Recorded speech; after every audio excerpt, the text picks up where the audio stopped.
Hello mga kasari. Good morning pa rin kahit nangangatal ako sa galit. Kakabwisit. Sorry guys sa bad word.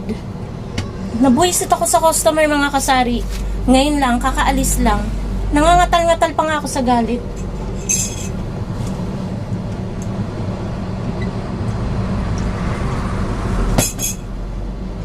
Ay, nako.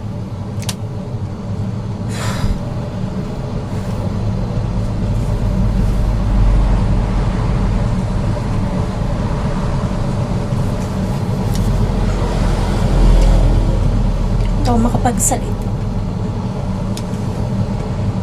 Kakabwisit yung customer guys.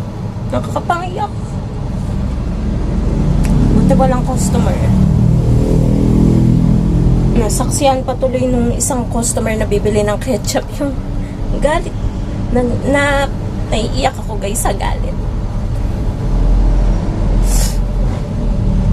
Hindi ako naiiyak dahil naawa ko sa sarili ko. Nakakainis kasi yung talagang agang-aga. Sabi ko, agang-aga ng bubwisit. Sabi ko, kalalaki mong tao, bastos ka. Sabi ko, gano'n. May dumating kasi guys, nagpapa-Gcash. So sabi ko, cash in o cash out?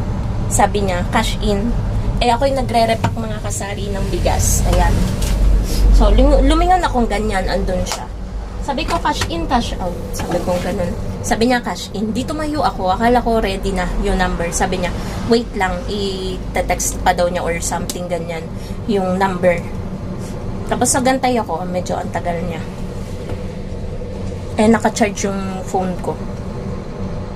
Tapos maya tumawag ulit siya. Sabi niya, okay na daw.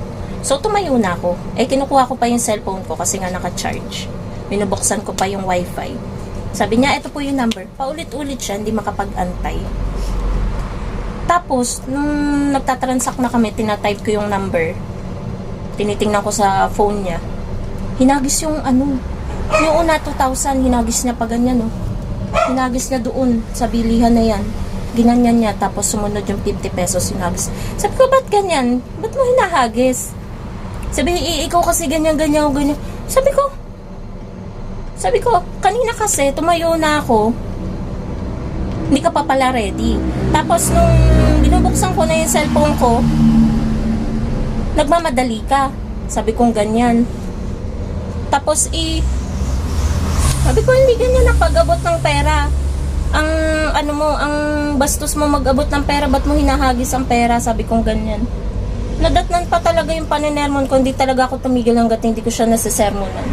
Sabi ko, hindi ganyan, ganito ang tamang pag-abot ng pera. Sabi kong ganun sa customer. Sabi niya, ganito kasi.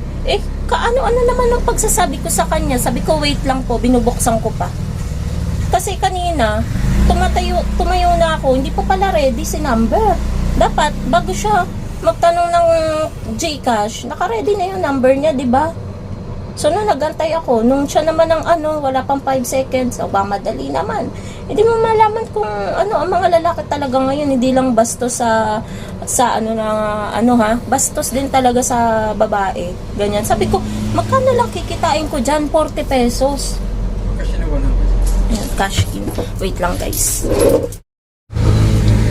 So, ayun po mga kasari, meron lamang nagpa-Gcash. Ito, dito yun kanina.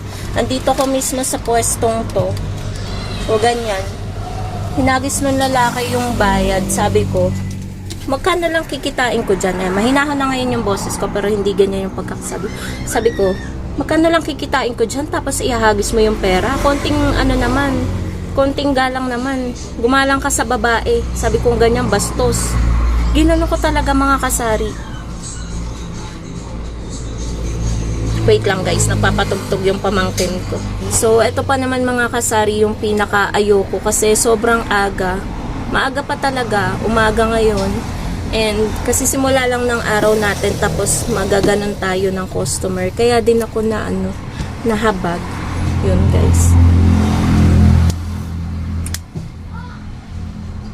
Kasi 'di ba bilang isang babae, deserve naman natin na igalang. Wala naman akong ibang sinabi sa kanya.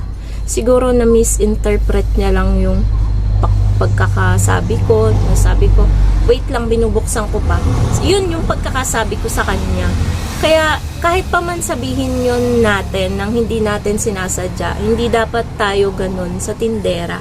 Sabi ko pang ganun sa kanya. Hindi da nga lang inaan mo sa akin. Sabi kong ganun. So, hindi ko lang nabanggit yung salitang respeto. Sabi, dapat sasabihin ko yun eh. Kaso guys, kapag nandun ka na sa point na sobrang gigil ka na at nangangatal ka na sa galit, yung kabog ng dibdib mo, tug-tug-tug-tug-tug, hindi mo na, after ng pangyayaring yun, tsaka mo lang maiisip na sabihin yung mga bagay na yun. Dapat sasabihin ko, rumespeto ka naman sa babae, ganyan.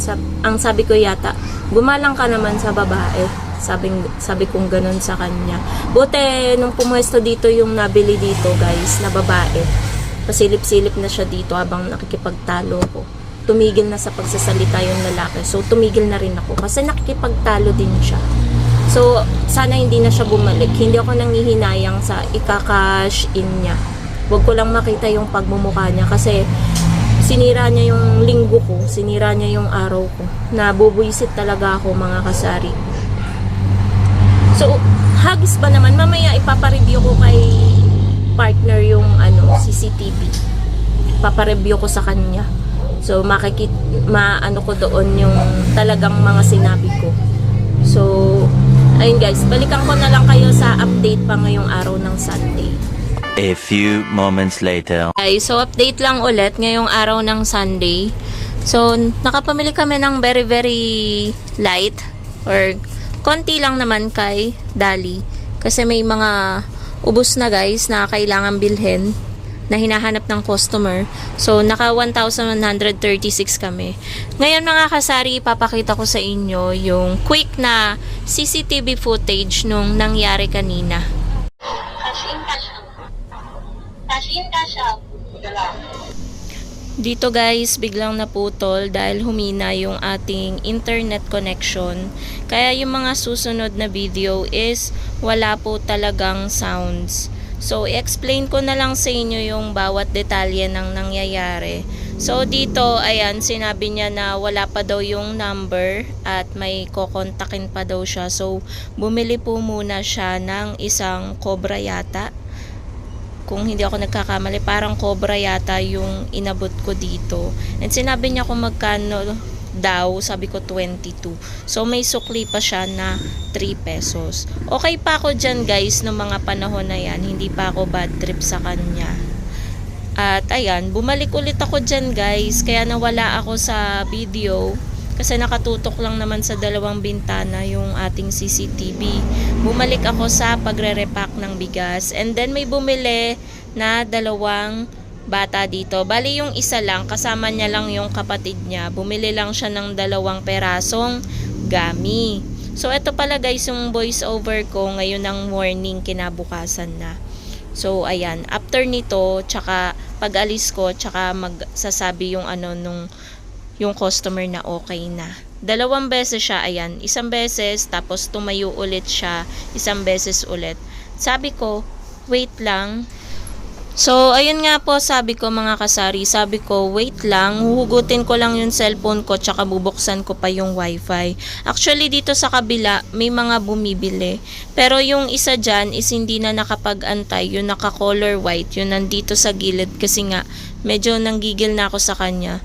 Ayan, kung makikita nyo yung pag-aabot niya ng pera, ayan, balikan nyo na lang mga kasari kasi hindi ko na-explain sa inyo. Pero pahagis talaga niya inabot yung pera. Kaya dyan ako medyo na bad trip. At yan yung pinaka-ayoko talaga na ginagawa ng customer.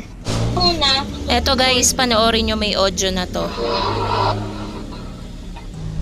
Tingnan nyo maigi kung paano niya hinagis yung pera.